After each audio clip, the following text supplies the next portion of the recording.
Waalaikumsalam warahmatullahi wabarakatuh. Halo teman-teman, jumpa lagi nih di Podcast Semanka bersama saya Rifka Melati Abi. Baik, di podcast kali ini kita kedatangan tamu, yaitu khususnya sebagai wakil kepala sekolah di SMA Negeri 1 Kaliwungu di bidang kesiswaan. Nah, untuk teman-teman mungkin ada yang sudah mengenal beliau dan mungkin juga ada yang belum. Nah, untuk itu silahkan Bapak untuk memperkenalkan diri terlebih dahulu. Terima kasih. Assalamualaikum warahmatullahi wabarakatuh. Perkenalkan, saya nama Abdul Aziz. Kesempatan ini selain sebagai wakil kepala sekolah urusan kesiswaan, juga menjadi ketua panitia PPDB tahun pelajaran 2022-2023. Alhamdulillah baik. Ya, kalau untuk teman-teman di rumah nih, gimana kabarnya? Ya, semoga baik-baik saja ya. Baik Pak, kali ini kita akan langsung saja untuk membahas mengenai PPDB di tahun ajaran baru. Agar lebih menambah pengetahuan kita mengenai PPDB, sebenarnya pengertian dan juga makna dari PPDB ini apa sih Pak? PPDB itu kepanjangannya penerimaan peserta didik baru. Ini dilaksanakan setiap tahun sekali, setiap tahun pelajaran. Baik, jadi PPDB ini dilakukan secara serentak dan juga periodik ya Pak? Betul, dilakukan serentak sesuai tingkat Jawa Tengah, tingkat nasional. Untuk di SMA Negeri 1 Kaliwungu ini sendiri, PPDB-nya akan dimulai tepatnya mulai tanggal berapa Pak? Untuk PPDB itu waktu semua ditentukan oleh Dinas Provinsi Jawa Tengah, ya kan? Alurnya, jadi PPDB itu mulai tanggal 10 Juni itu sosialisasi kepada masyarakat, terutama mereka yang mempunyai anak-anak lulus SMP. Kemudian tanggal 15 sampai tanggal 28 anak-anak SMP diberi kesempatan untuk melakukan verifikasi ke SMA terdekat. Nah, kemudian tanggal 29 sampai tanggal 1 mereka diberi kesempatan untuk melakukan pendaftaran PPDB sebagaimana yang sudah mereka dapat saat melakukan verifikasi. Ya, berarti sudah ada alur secara lengkapnya ya Pak. Lalu untuk jadwal sendiri itu pasti sudah ada dan sebagai rancangan atau juga rencana untuk dilaksanakannya PPDB tersebut. Di SMA Kaliwungu ini mungkin bisa dijelaskan Pak, seperti apa jadwal yang akan dilaksanakan selama berjalannya PPDB ini? Jadi nanti tanggal 15 sampai tanggal 28 sekolah membuka verifikasi bagi para CPD yang akan mendaftar di SMK maupun di SMA. Mereka datang ke sekolahan, ya kan, dengan membawa beberapa berkas yang sudah disiapkan, sehingga nanti ketika verifikasi dari panitia akan ngecek kebenaran dari data yang mereka miliki. Ya kan? Nah, itu di tanggal 15 sampai tanggal 28 mereka datang ke sekolah. Nanti untuk menghindari kerumunan dan sebagainya, setiap harinya sekolah membatasi sekitar 100 CPD, calon peserta didik. Mereka datang ke sekolahan, minta nomor ke Satpam. Dalam satu hari kita beri waktu 100, sehingga sampai tanggal 28 Juni sekitar 12 hari kira-kira jumlah peserta yang biasa berminat di SMA Kaliwungu itu akan terlayani dengan semuanya. Baik, tentu juga ada target ya Pak yang ditargetkan oleh SMA Negeri 1 Kaliwungu, dan tentunya jadwal yang akan terlaksana tersebut, rencana yang akan terlaksana itu juga tetap mematuhi protokol kesehatan yang ada betul, ya di masa pandemi ini. Baik, kira-kira jalur apa saja Pak yang disediakan dalam PPDB ini di SMA Kaliwungu?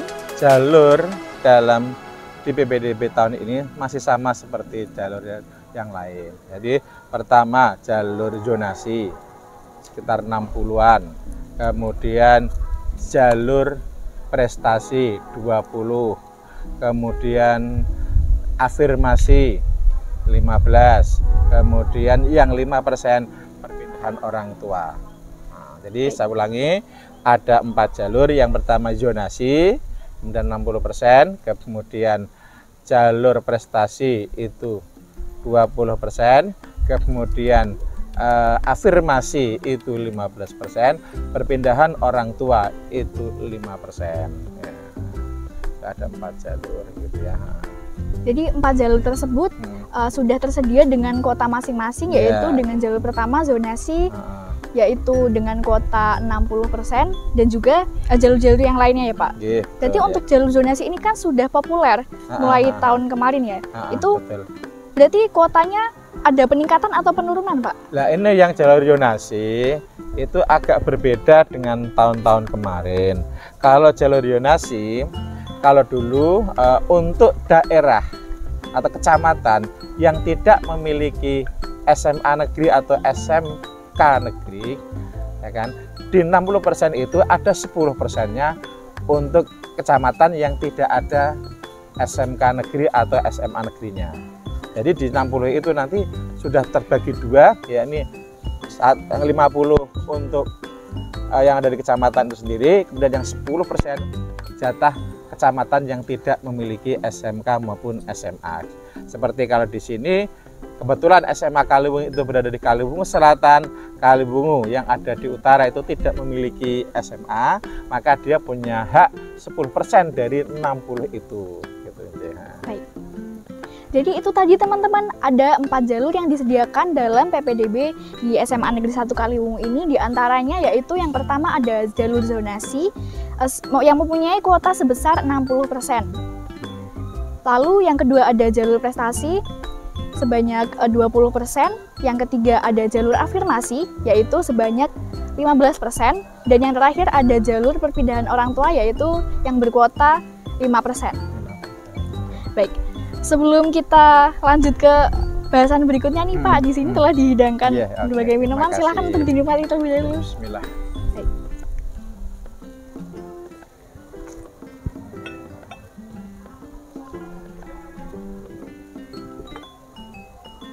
Ya, sudah kita lanjut Pak. Ya, oke.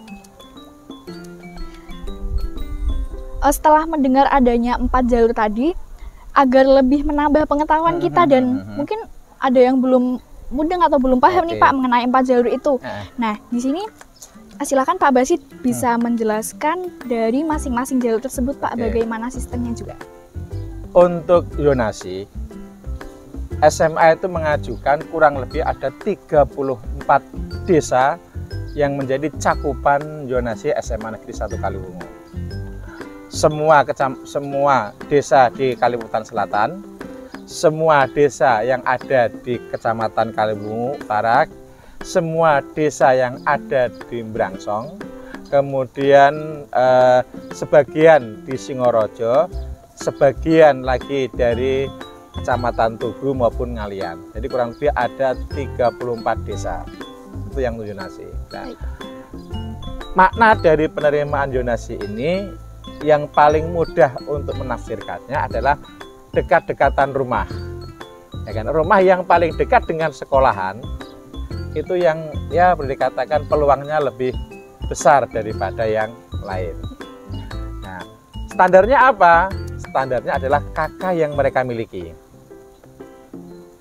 KK yang mereka miliki nanti kita tarik titik koordinat dari rumah hingga sampai pintu gerbang, saya ulangi, dari rumah hingga sampai pintu gerbang sekolah. Ya kan? Nah, itu. Jadi untuk zonasi yang lebih gampang dekat-dekatan antara rumah dengan sekolah. Dengan titik koordinatnya atau adalah gerbang masuk sekolah. Begitu. Kemudian untuk zonasi, ya, jika terjadi kebetulan jaraknya sama antara si A dan si B, lalu mana yang ditentukan? Nah, ketika terjadi seperti itu, maka yang dilihat yang kedua adalah dari sisi umur. siapa yang umurnya lebih tua, mereka yang punya kesempatan lebih dulu untuk masuk. Andai kata terjadi kesamaan titik koordinat, begitu. Nah, itu untuk yang zonasi. Kemudian jika masih sama juga umurnya, maka akan dilihat adalah dari sisi nilai. Nilai di sini perlu diketahui Bapak Ibu semua bahwa nilainya meliputi bahasa Indonesia, bahasa Inggris, matematika dan IPA. Nah, sekarang ini untuk tahun pelajaran ini kebetulan SMA Kaliwungu termasuk akan menerapkan kurikulum merdeka untuk kelas 10 yang sekarang ini. Untuk kelas 10 sekarang ini tidak ada penjurusan IPA maupun IPS.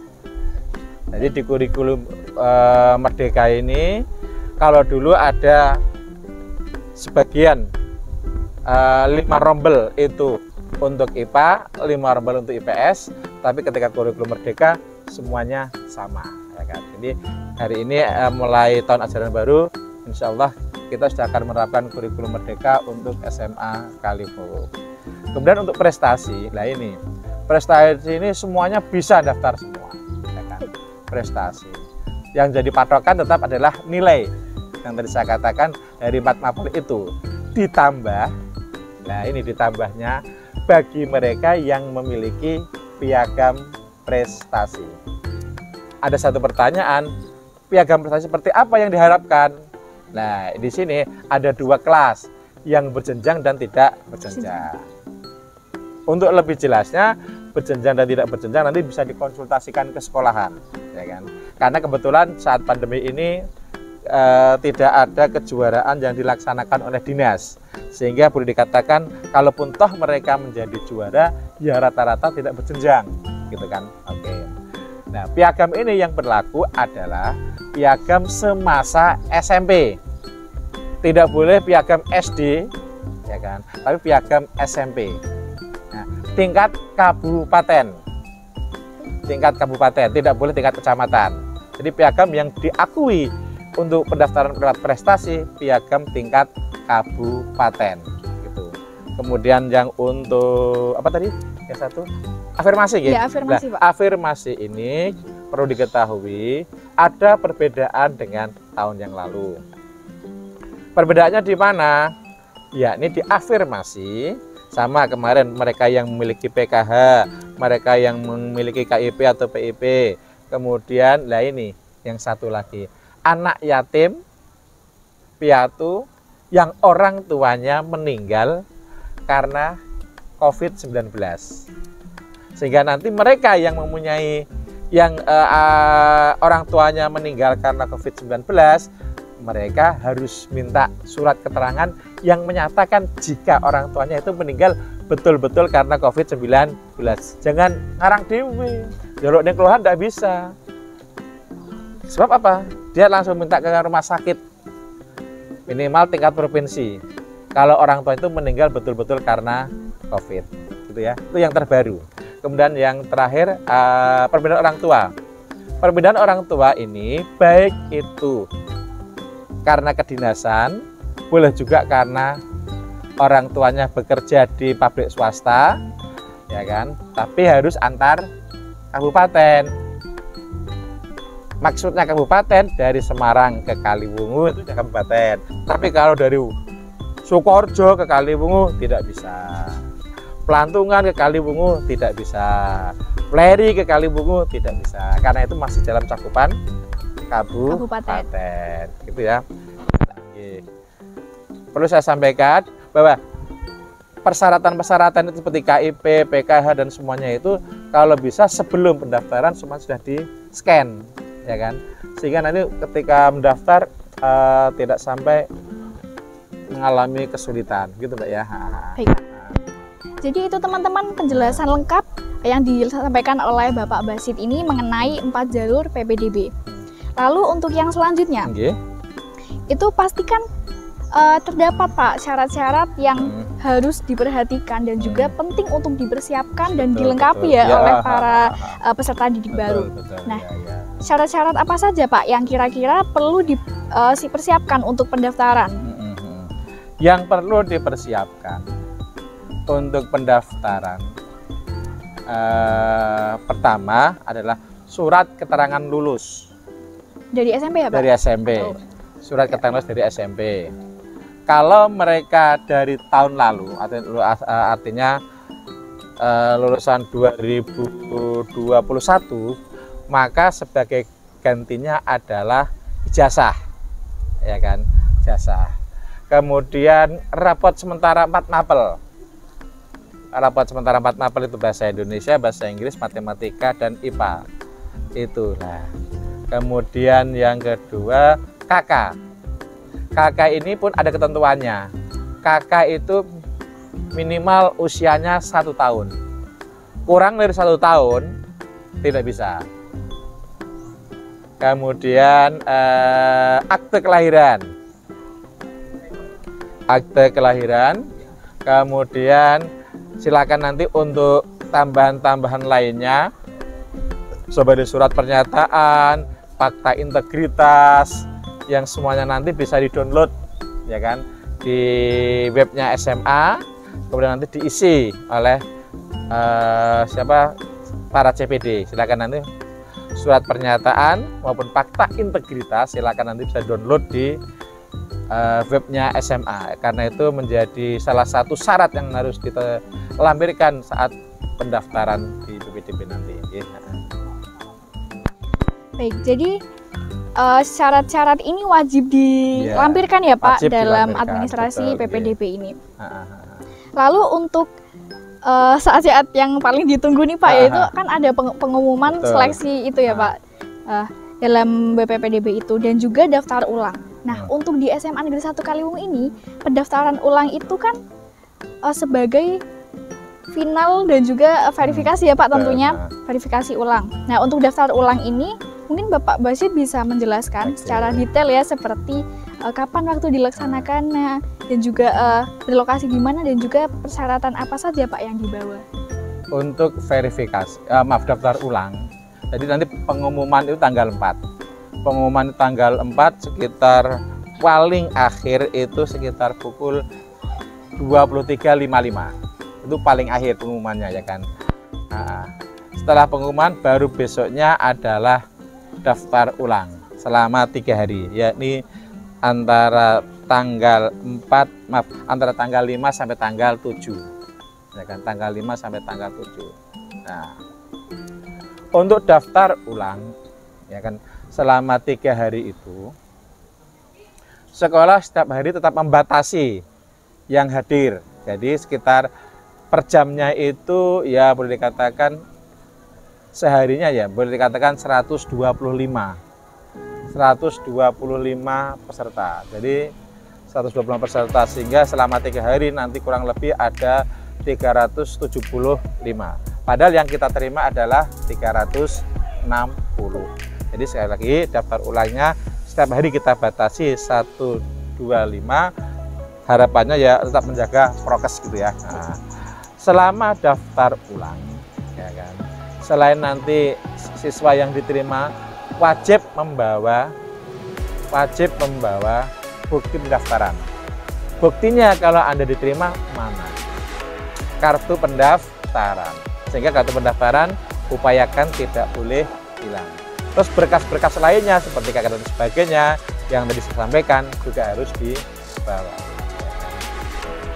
Itu untuk daftar ulang. Jadi daftar ulang nanti rencananya ya berada di gedung depan sana. Jadi nanti di depan GOR,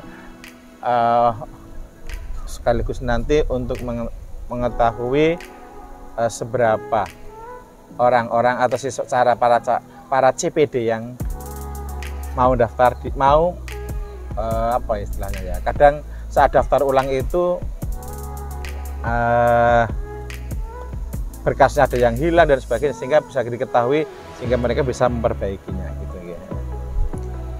Baik Pak, jadi dapat ini saya tarik kesimpulan ya Pak, dari yang telah kita bahas tadi mengenai PPDB di SMA Negeri 1 Kaliwungu, yaitu di SMA Negeri 1 Kaliwungu ini teman-teman, untuk PPDB-nya akan dimulai pada tanggal 10 Juni 2022.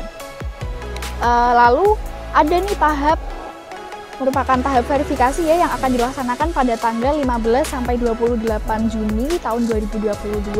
Lalu ada tahap pendaftaran ulang yang akan dilaksanakan pada tanggal 29 sampai 1 Juli tahun 2022. Dalam PPDB ini disediakan ada 4 jalur, yaitu yang pertama jalur zonasi dengan kuota sebesar 60%, dan yang kedua ada jalur prestasi dengan kuota 20%, dan jalur yang ketiga afirmasi dengan kuota 15%, dan yang terakhir ada jalur perpindahan orang tua berkuota sebesar 5%. Dan pada jalur zonasi, dalam kuota yang 60% itu dibagi menjadi dua, yaitu 10% zonasi khusus dan 50% zonasi umum. Lalu untuk daftar ulang dan pengumuman di SMA Negeri 1 Kaliwung ini akan disebarkan infonya atau akan diumumkan ya pada tanggal 4 Juli 2022 pada pukul 23.55 waktu Indonesia Barat, dan juga pada tanggal 5 sampai 7 Juli tahun 2022 itu merupakan tahap daftar ulang. Lalu peserta didik baru juga diwajibkan untuk membawa bukti daftar ulang, kartu pendaftaran, kartu keluarga, dan berkas-berkas lainnya. Nah, untuk pendaftaran ulang itu di SMA Negeri 1 Kaliwung ini akan dilaksanakan di depan Gor Semanka. Baik, mungkin dari Pak Basit ada yang ingin disampaikan Pak kepada khususnya peserta didik baru atau mungkin wali murid. Silahkan. Ya, terima kasih. Kepada CPD yang akan mendaftar di tahun pelajaran ini, ya untuk dimohon untuk bisa mempersiapkan skala berkas yang menjadi ketentuan. Skala berkas yang menjadi ketentuan. Apa itu? Yang pertama adalah bukti kelulusan. Silakan bukti kelulusan Anda scan, ya kan? Nanti ketika mengupload sudah disiapkan semua. Kemudian KK juga sudah di-scan, akte kelahiran juga sudah di-scan, kemudian fakta integritas semuanya sudah di-scan semua, ya kan? Sehingga nanti pada saat pendaftaran atau verifikasi tidak sampai kelabakan kemana-mana, ya kan? Dan yang kedua, sengaja sekolahan itu SMA Kaliwung setiap harinya dalam verifikasi tanggal 15 sampai tanggal 28 dibatasi 100, ini dalam rangka supaya saat melakukan verifikasi tidak terjadi kekeliruan. Mengingat yang cukup lama adalah ketika penentuan titik koordinat, ya kan? Biasanya akan jadi silang pendapat, ya kan, antara CPD, orang tua maupun panitia tentang titik koordinat. Perlu saya sampaikan bahwa titik koordinat di sini adalah dari sekolah hingga gerbang sekolah sampai rumah, ya kan. Titik koordinat dari rumah hingga sampai pintu gerbang sekolah itu titik koordinatnya, ya kan. Andai kata nanti terjadi kesalahan di dalam titik koordinatnya, bisa dimungkinkan kalau sengaja itu dilakukan bisa kena diskualifikasi. Mereka memanipulasi titik koordinat dalam rangka supaya bisa masuk. Jika ketahuan oleh panitia, maka panitia akan melakukan diskualifikasi. Gitu ya. Ini beberapa hal yang perlu dipahami, ya kan. Sekali lagi, bahwasannya kita mencoba dari panitia melaksanakannya dengan cara terbuka, akuntabel, ya kan. Semua dilayani dengan sama, tidak pilih kasih, gitu ya Mbak ya. Baik, untuk teman-teman, mungkin di sini ada yang masih ragu-ragu Pak, atau mungkin merasa takut akan menjalani PPDB ini dari pergantian mungkin dari SMP ke SMA atau sekolah yang lainnya. Nah, apakah ada Pak motivasi yang ingin disampaikan kepada mereka? Perlu saya sampaikan dulu kepada anak-anak SMP, CPD SMP yang akan daftar ke SMA. Silahkan pastikan dulu kebenaran data Anda di SMP, ya kan?